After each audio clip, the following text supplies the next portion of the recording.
Hello, my name is John Clifford, and I'm a senior fellow with Construx Software. I just got back from a customer engagement in Europe, a medical device maker, where they were having some challenges with their Agile adoption.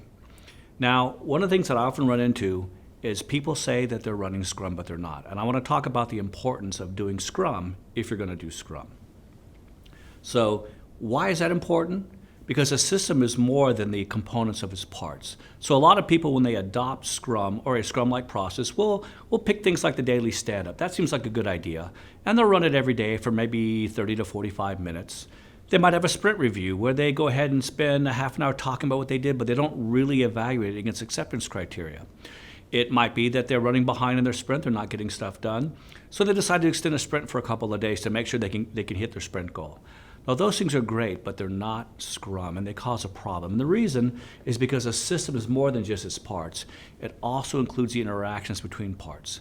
Scrum is designed as a forcing function to force you either to meet your goal or to face why you didn't meet your goal and then to do something about it. So, for instance, if we decide to let our sprint run an extra couple of days, it lets us ignore the fact that we thought we could get X number of stories done and we didn't. So we never face the problem, we never do something about it. It's like taking your kids down to the grocery store. They're gonna buy Cheerios and Fruit Loops and all the fun stuff, but they're not gonna pick out broccoli or vitamin pills because they don't taste good. So we will invariably choose to not practice the parts of Scrum that will actually do us the most benefit because they also cause the most pain.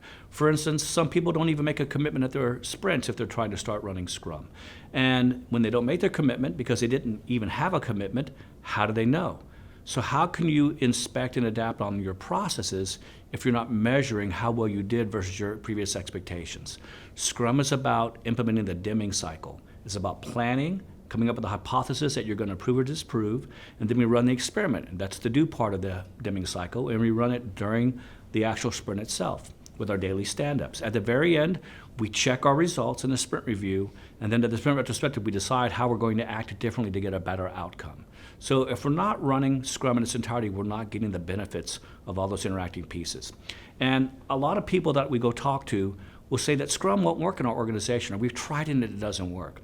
And my response to that is that you can't blame a process if you don't follow the process.